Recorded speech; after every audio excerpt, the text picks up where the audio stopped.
नमस्कार दोस्तों, स्वागत है हमारे यूट्यूब चैनल में। दोस्तों, प्रैक्टिस सेट 14वां चल रहा है। UP PSC staff nurse, UP triple SC ANM, UP NHM ANM, UP NHM staff nurse, इन सभी में जो प्रश्न पूछे जाते हैं परीक्षाओं में, उसका बहुत बढ़िया क्लास चल रहा है और सभी परीक्षा में पूछे हुए प्रश्न हैं।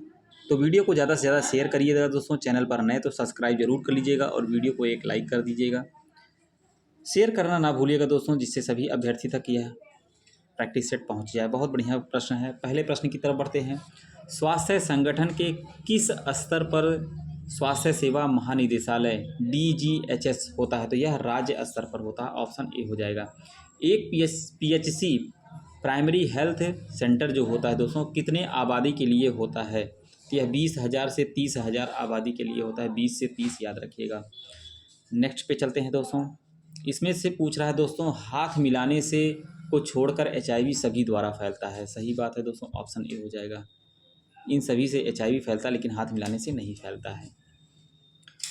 गंभीर निर्जलन सीवियर डिहाइड्रेशन के संकेत और लक्षण क्या हैं? तो यह है दोस्तों संकन फॉन्टेनल, यही होता है। तालू का धंसना।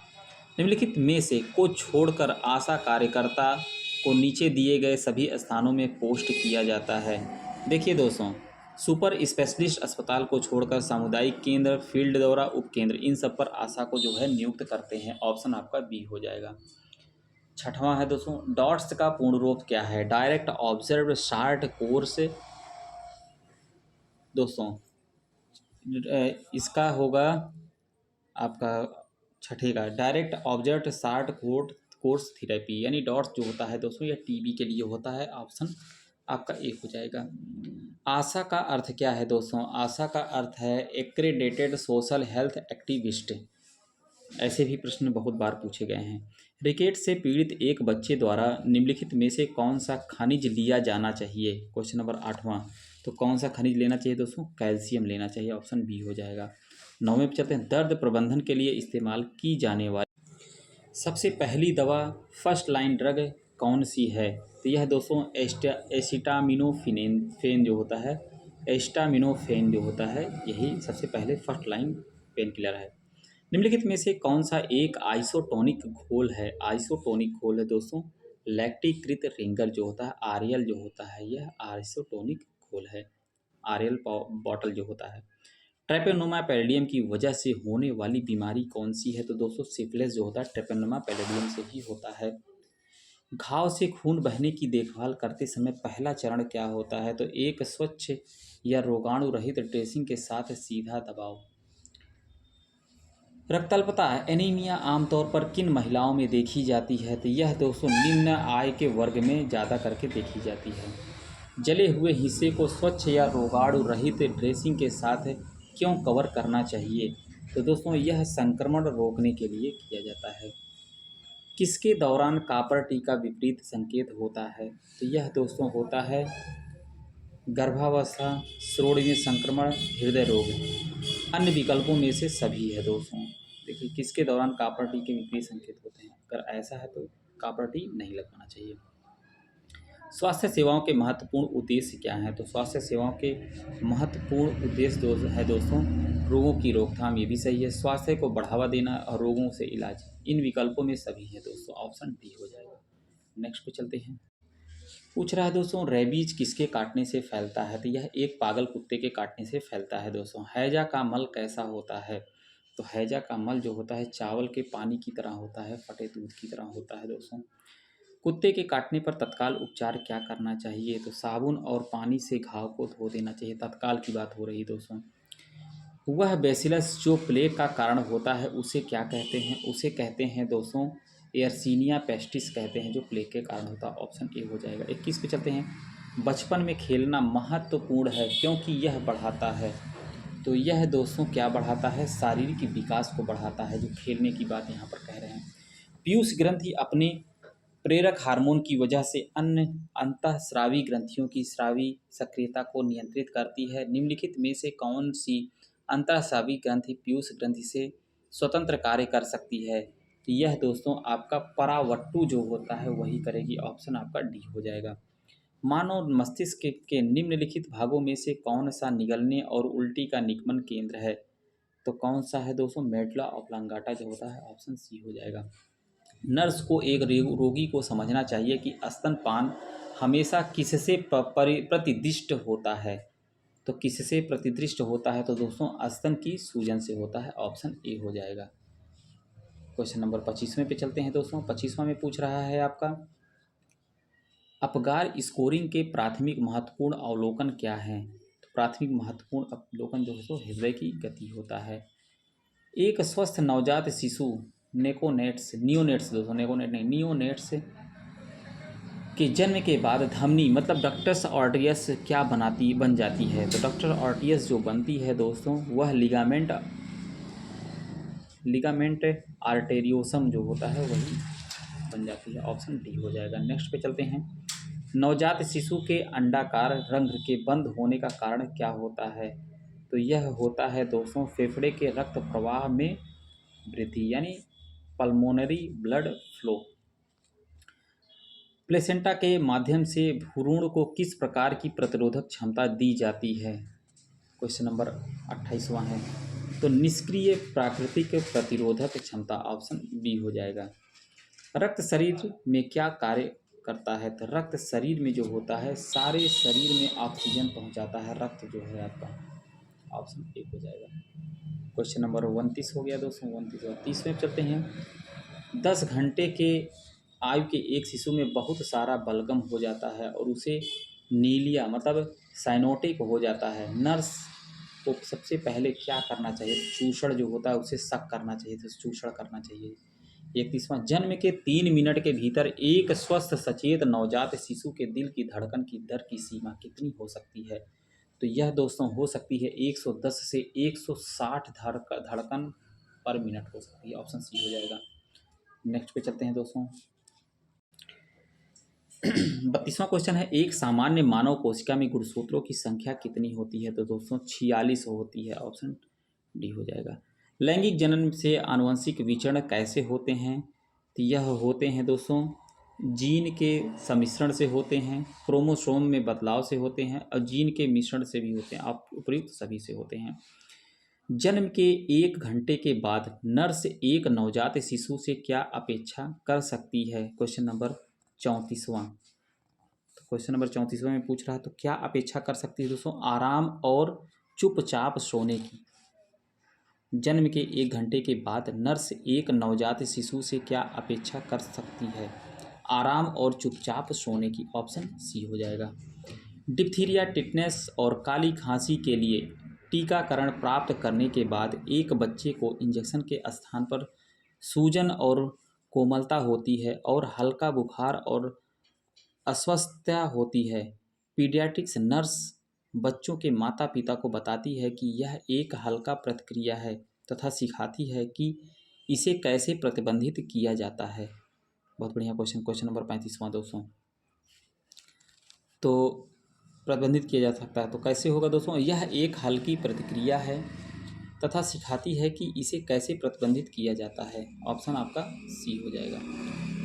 मानव मस्तिष्क के बारे में निम्नलिखित में से कथनों पर विचार करें दोस्तों। तो कौन कौन सा कथन हो सकता है? 36वां का देखिए दोस्तों, मानव मस्तिष्क के लिए जो है मस्तिष्क हृदय गति को नियंत्रित रखने के लिए उत्तरदायी है, यह शरीर के संतुलन के लिए उत्तरदायी है।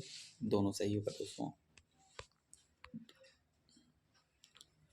क्वेश्चन नंबर 37 पर चलते हैं।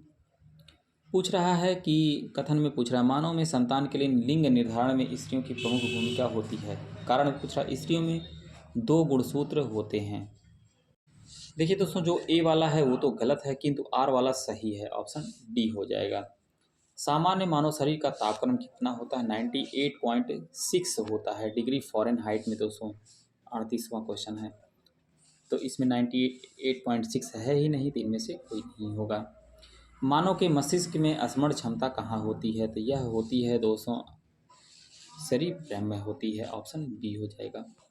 40वां क्वेश्चन है। 40वां में पूछ रहा है नर्स को पूर्वानुमान होता है कि एनोरेक्सिया नर्वोसा वाले एक किशोर के प्रारंभिक उपचार के लिए इसमें विशेष रूप से क्या शामिल करना चाहिए? इलेक्ट्रोलाइट, असंतुलन में सुधार, ऑप्शन डी हो जाएगा।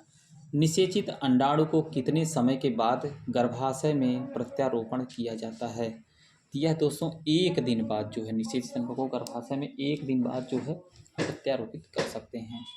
अंडाणु में प्रवेश करने से पहले शुक्राणु की तैयारी को क्या कहते हैं? तो उसे कहते हैं दोस्तों कैपेसिटेशन कहते हैं, ऑप्शन डी हो जाएगा। पित्त पिंड कार्पस ल्यूटियम क्या स्रावित करता है? तो कार्पस ल्यूटियम जो है दोस्तों प्रोजेस्टेरॉन को स्रावित करता है, ऑप्शन सी हो जाएगा। पीत पिंड कार्पस ल्यूटियम कहाँ से विकसित होता है? तो यह होता है ग्राफियन फॉल्केल से होता है, ऑप्शन सी हो जाएगा। क्वेश्चन नंबर 45 होते हैं ब्रेन की बीमारी को पहचाना जाता है? तो ब्रेन की बीमारी को EEG से पहचान सकते हैं, ऑप्शन ए हो जाएगा। नेक्स्ट पे चलते हैं। क्वेश्चन नंबर 46वां है मानव रक्त एक श्यान तरल है, इसकी श्यानता का क्या कारण है? तो श्यानता का कारण जो होता है रक्त में RBC और WBC, ऑप्शन डी सही है। अंडा झिल्ली को भेदने वाले शुक्राणु का हिस्सा कौन सा है? क्वेश्चन नंबर 47वां। तो यह दोस्तों यह है एक्रोसोम जो होता है, वही जो है अंडा जो है झिल्ली को भेज देता है, एक्रोसोम से होता है। 28 दिन के मानव अंडाशय चक्र में अंडोत्सर्ग कौन से दिन पर होता है? तो दोस्तों यह होता है 14वें दिन होता है, ऑप्शन सी हो जाएगा। इनमें से क्या मीजोडर्म द्वारा निर्मित है? तो मीजोडर्म द्वारा दोस्तों हृदय और पृष्ठ रज्जु है, ऑप्शन ए हो जाएगा। निम्न में से को छोड़कर मीजोडर्म पूरी तरह से विकसित भ्रूण में सभी निम्नलिखित संरचनाओं का निर्माण करता है। यह करता है दोस्तों तंत्रिका करता है, ऑप्शन बी हो जाएगा। 51 पे चलते हैं। स्क्रोटम मतलब अंडकोश में टेस्टिस के उतरने की विफलता को क्या कहते हैं? विफलता, सफलता नहीं दोस्तों, विफलता की बात हो रहा है, तो इसको हम कहते हैं गुप्त विषणता कहते हैं। स्पर्म के डिंब मतलब स्पर्म के ओवम में प्रवेश करने के बाद अन्य शुक्राणु के प्रवेश को किसके द्वारा रोका जाता है? तो यह दोस्तों रोका जाता है निषेचन झिल्ली फर्टिलाइजेशन का विकास, ऑप्शन आपका डी हो जाएगा। मानव रक्त यदि अम्लीय pH हो जाए तो क्या होगा? अगर मतलब बेसिक है मतलब क्षारीय से अगर अम्लीय हो जाए, 53वां क्वेश्चन है, तो क्या होगा दोस्तों? तो होगा हीमोग्लोबिन की ऑक्सीजन वहन क्षमता कम हो जाएगी, इसलिए क्षारीय रहता है। अभी विमोचित मतलब फ्रेशली रिलीज किए गए मानव अंडे क्या होते हैं? तो यह दोस्तों एक X गुणसूत्र होता है उसमें। लेडिंग सेल्स की जगह और स्राव कौन सा है? तो लीडिंग सेल्स की बात हो रही दोस्तों, तो और स्राव जो होता है वृषण टेस्टोस्टेरोन, ऑप्शन सी हो जाएगा। नेक्स्ट पे चलते हैं। क्वेश्चन नंबर 56 है जनन ग्रंथि गोनैड्स भ्रूण के विकसित होते हैं, यह विकसित होते हैं मीसोडर्म से होते हैं दोस्तों, ऑप्शन सी हो जाएगा। प्रीक्लैम्सिया वाली एक गर्भवती रोगी को मैग्नीशियम सल्फेट दिया जा रहा है। मैग्नीशियम सल्फेट विषाक्तता की संभावनाओं में तैयार रहने के लिए नर्स को बिस्तर के पास क्या रखना चाहिए? तो बिस्तर के पास दोस्तों सक्शन उपकरण जरूर रखना चाहिए अगर ऐसा है तो। प्रीक्लैम्सिया केस में नर्स क्या देखती है? देखिए दोस्तों इसमें 58वां क्वेश्चन है। 58 पे पूछ रहा है कि नर्स क्या देखती है जिससे एक नवजात शिशु के श्वसन संकट विकसित होने का संदेह हो सकता है? यह फ्लेरिंग एनर्स देखती है दोस्तों, ऑप्शन ए हो जाएगा 58 का। 59 पर चलते हैं। 59 में पूछ रहा है दोस्तों मानव में निषेचन की जगह कौन सी है? तो फैलोपियन ट्यूब है दोस्तों। अम्बिलिकल कार्ड में क्या होता है? तो अम्बिलिकल कार्ड में अपरा कोशिक धमनी और सिरा होता है, ऑप्शन डी हो जाएगा। अतिवादी चिंतन ऑब्सियस रूमिनेशन में प्रभावी मनोचिकित्सा तकनीक कौन सी है? तो यह दोस्तों सोच में रुकावट, ऑप्शन बी हो जाएगा। भयग्रस्त विकारों के लिए निम्नलिखित में से कौन सा सबसे प्रभावी और पसंदीदा इलाज माना जाता है भय के लिए? ऑप्शन डी हो जाएगा दोस्तों मनोविश्लेषण। नेक्स्ट पे चलते हैं दोस्तों। शरीर के अंदर रक्त का स्कंदन किसकी उपस्थिति के कारण नहीं होता है? क्वेश्चन नंबर 63वां है दोस्तों। तो किसके कारण नहीं होता? हेपेरिन के कारण होता है और इन सब के कारण इनके कारण नहीं होता है दोस्तों। हेपेरिन के कारण स्कंदन नहीं होता, बाकी हीमोग्लोबिन, फाइब्रिन और प्लाज्मा के कारण होता है। WBC का बनना तथा RBC का विनाश होना क्या कहते हैं दोस्तों? क्वेश्चन नंबर 64वां। यह दोस्तों प्लीहा होता है जो आरबीसी का विनाश करता है और डब्ल्यूबीसी का बनाता है। क्वेश्चन नंबर 65 चलते हैं। किसको समूह चिकित्सा ग्रुप थेरेपी का फादर माना जाता है? तो ग्रुप थेरेपी का फादर जो है दोस्तों जोसेफ ब्रांड को मानते हैं। ऑप्शन डी हो जाएगा। मानव रुधिर में कोलेस्ट्रॉल का सामान्य स्तर है। तो मानव रुधिर में क्वेश्चन नंबर 66वां है दोस्तों। तो मानव रुधिर में कोलेस्ट्रॉल का स्तर जो होता है यह 180 से 200 mg होता है दोस्तों। 67वां क्वेश्चन है। वह वंशानुगत रोग जो धमनी विस्फार मतलब एन्यूरिज्म से अधिक होता है संबंधित होता है। क्वेश्चन नंबर 67वां यह दोस्तों मार्फन सिंड्रोम होता है। ऑप्शन ए हो जाएगा। वीडियो को शेयर करते रहिएगा दोस्तों, बहुत बढ़िया क्लास चल रही है। आयरन के अवशोषण को बढ़ाने के लिए रोगियों को आयरन की खुराक कब लेने की सलाह दी जानी चाहिए? तो यह दोस्तों खाने के बाद दिया जाता है आयरन की खुराक जो है। इंडोस्कोपी प्रक्रियाओं के दौरान पल्स ऑक्सीमीटर का प्रयोग किस लिए किया जाता है? तो पल्स ऑक्सीमीटर का प्रयोग जो है धमनियों में रक्त ऑक्सीजन की संतृप्ति निर्धारित करने के लिए किया जाता है। कोरोनरी धमनी रोग कोरोनरी आर्टरी डिजीज़ के इलाज की प्रक्रिया में निम्न में से क्या शामिल है? तो क्या शामिल है दोस्तों? जो मौखिक दवा होती है वही आपकी जो है शामिल रहती है। ऑप्शन सी हो जाएगा। बुखार, सिर दर्द और ग्रीवा पश्च में कठोरता किस में देखे जाने वाले लक्षण है? तो यह दोस्तों मेनिंजाइटिस में है। ऑप्शन डी हो जाएगा। निम्न रक्त वर्ग सर्वदाता यूनिवर्सल डोनर जो होते हैं दोस्तों वह कौन होते हैं? ओ होते हैं। एक रोगी जिसका अभी अभी गुर्दा प्रत्यारोपण किया गया है उसे पोस्ट एनेस्थीसिया चिकित्सा इकाई से गहन चिकित्सा इकाई में स्थानांतरित किया जाता है। आईसीयू में नर्स को मूत्र आउटपुट की निगरानी प्रत्येक कितनी देर तक कितनी मिनट में करनी चाहिए दोस्तों? तो यह प्रत्येक 15 मिनट में जो है मूत्र की निगरानी करनी चाहिए। शुद्ध और पीने योग्य पानी कहलाता है। शुद्ध और पीने योग्य पानी जो होता है वो पोर्टेबल जल होता है। 74 का सी ऑप्शन हो जाएगा सी। गंभीर अतिसारीय रोग को रोकने में कौन सा अधिक उपयुक्त होता है? तो कौन कौन होता है दोस्तों? अच्छी व्यक्तिगत स्वच्छता बनाए रखना ये भी सही है। अच्छी खाद्य स्वच्छता बनाए रखना ये भी सही है। अच्छी पर्यावरणीय स्वच्छता बनाए रखना मतलब ये सभी सही है दोस्तों। रक्त में प्लाज्मा का प्रतिशत होता है। तो रक्त में प्लाज्मा का प्रतिशत जो होता है वह 35% होता है। ऑप्शन बी हो जाएगा। हृदय स्थिति होती है तो हृदय स्थिति थोरैसिक कैविटी होती है। ऑप्शन बी हो जाएगा। हृदय का पेसमेकर कहलाता है तो हृदय का पेसमेकर जो होता है दोस्तों ऐसे नोड कहलाता है। हिंदी में इसलिए पढ़ा रहा हूँ दोस्तों, बहुत से अभ्यर्थी इंग्लिश में कम समझ पाते हैं। एंजाइना पेक्टोरिस में ईसीजी में क्या बदलाव आता है? तो क्या बदलाव होता है दोस्तों एंजाइना पेक्टोरिस में? यस टी सेगमेंट एलिवेशन करके होता है। ऑप्शन सी हो जाएगा। नेक्स्ट क्वेश्चन पे चलते हैं दोस्तों। आज के लेक्चर का लास्ट क्वेश्चन है, वीडियो को शेयर करते रहिएगा दोस्तों। क्वेश्चन नंबर 80वां है दोस्तों। निम्न में कौन से इलेक्ट्रोलाइट की कमी नेजोगैस्ट्रिक सक्सिन से होती है? तो दोस्तों किससे होती है दोस्तों? पोटेशियम की होती है। आज के लेक्चर में इतना ही दोस्तों। वीडियो को ज़्यादा से ज़्यादा शेयर करिएगा, चैनल पर नहीं तो सब्सक्राइब जरूर कर लीजिएगा और एक लाइक करिएगा। मिलते हैं नेक्स्ट वीडियो में। वीडियो को अंत तक देखने के लिए बहुत बहुत धन्यवाद।